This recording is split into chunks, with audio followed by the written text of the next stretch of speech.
Hi, welcome. I'm Marissa, and you're watching Daughters of Single Mothers.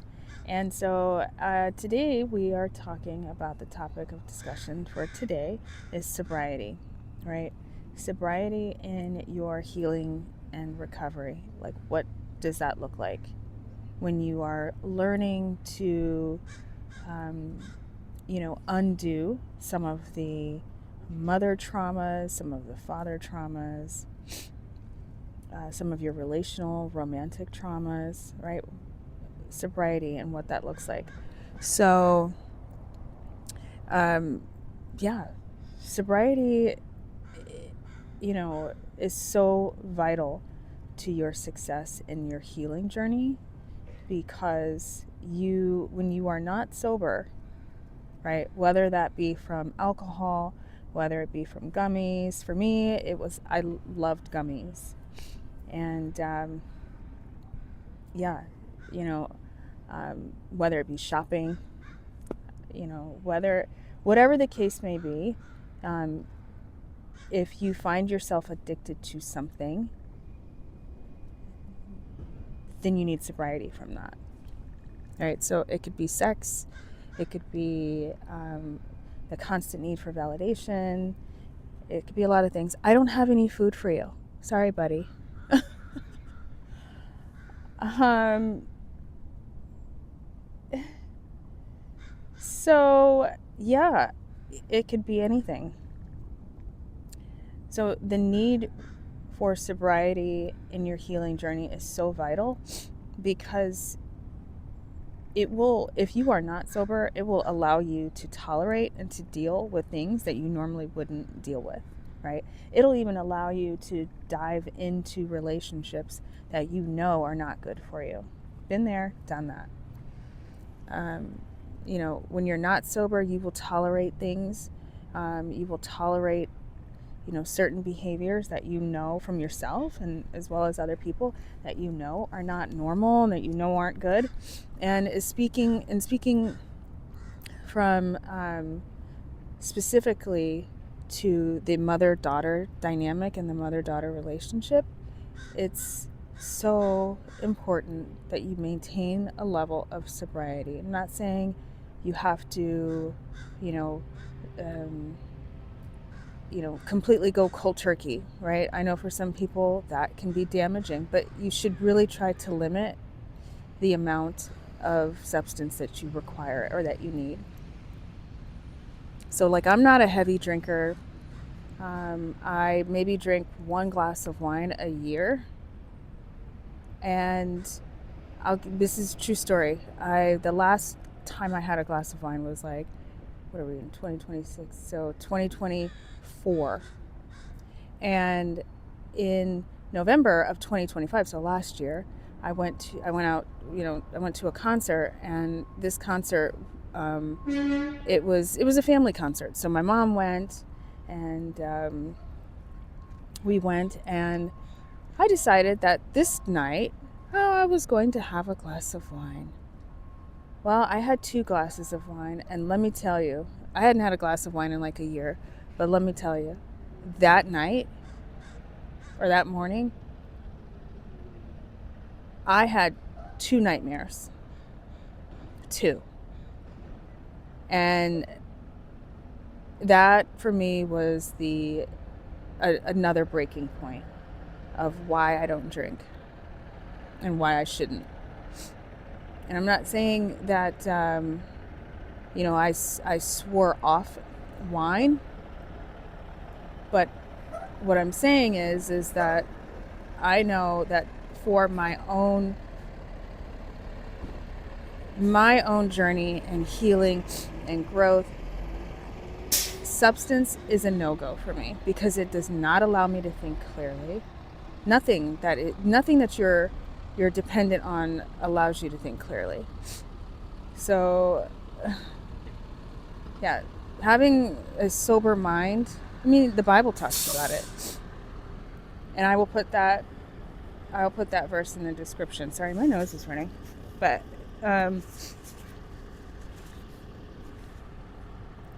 yeah, having a sober mind is so important. So today's topic is really just about checking yourself, giving yourself a self-check. How sober are you?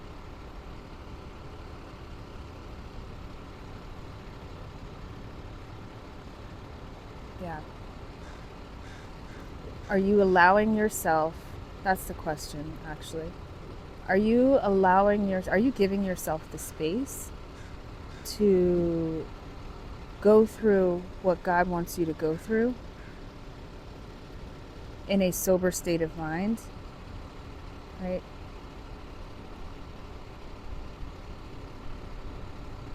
Yeah. That's, I mean, that's something that, of course, I had to ask myself. So, and like I mentioned, shopping for me was a big thing because, I think when you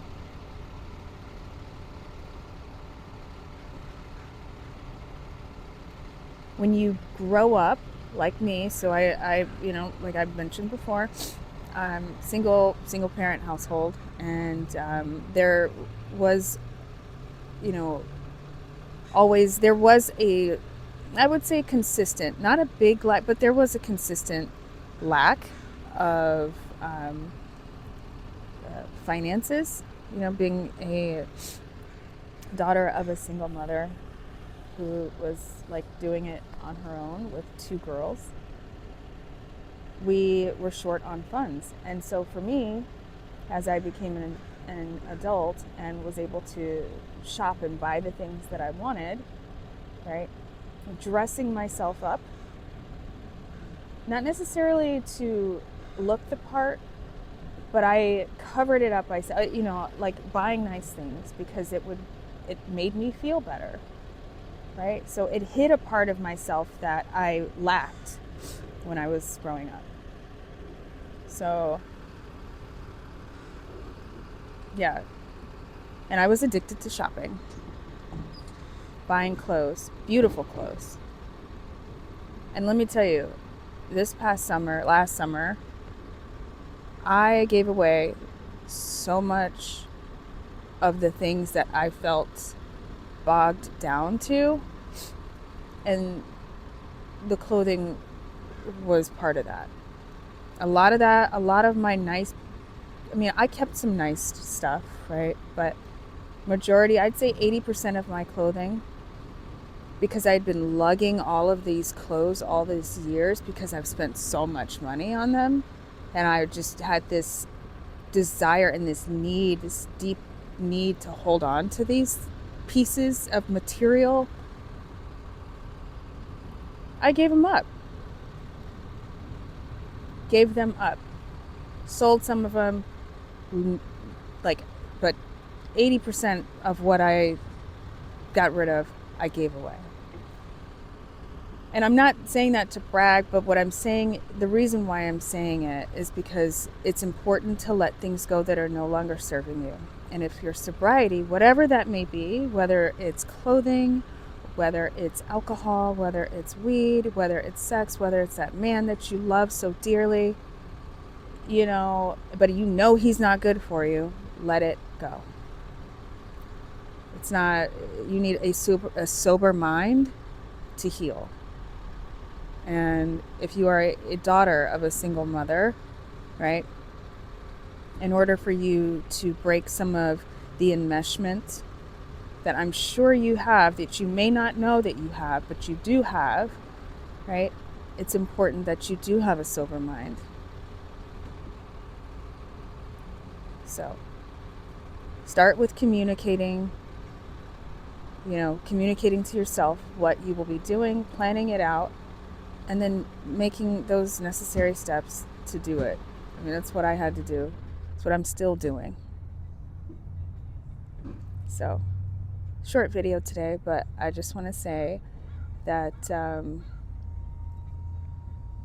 thanks for joining, and until the next one, I'm grateful yet again the glorious sun is out, and I'm able to talk and communicate with you all. Like I said, this is like my fourth video this week, and I am actually starting to feel a little bit better about being on camera. It's so funny. So yeah, this is my fourth video this week, and because like I mentioned before in one of my previous videos, that out of fear, I was making the decision to post, once a week, and I had to make sure that my hair was perfect. I had to make sure that everything aligned for me to actually make a post, and that was and has been keeping me from, like I mentioned, doing my assignment. And this is my fourth video this week, and I have to say that I am starting to feel comfortable with actually filming, talking to the camera, talking to my phone, and not having a conversation back. But I hope that the people on the other end of this message, you're hearing me and you're understanding the message that I'm trying to convey to you. So if you haven't been outside today, you should go outside and get some sun. I don't have Jet because, like I mentioned, Jet can sometimes be a distraction, and this video required focus. So no Jet at this moment, but he will go on a nice little hike with me later on. So yeah. All right, that's it for now. I just thought I would come on and say maintaining sobriety is so important, and I hope that you power through it. I hope that you stick to it,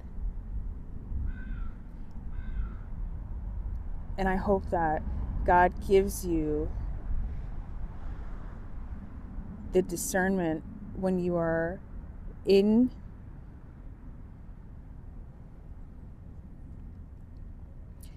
what am I trying to say?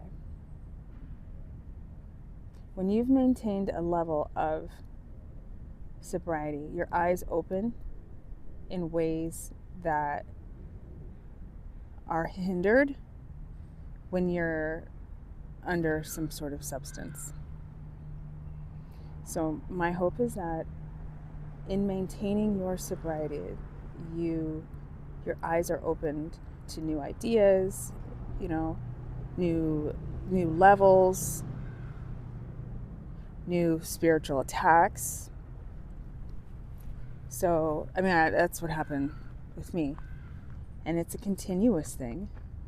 So, continue to stay prayed up. And until the next video. Thanks so much for joining, and bye for now.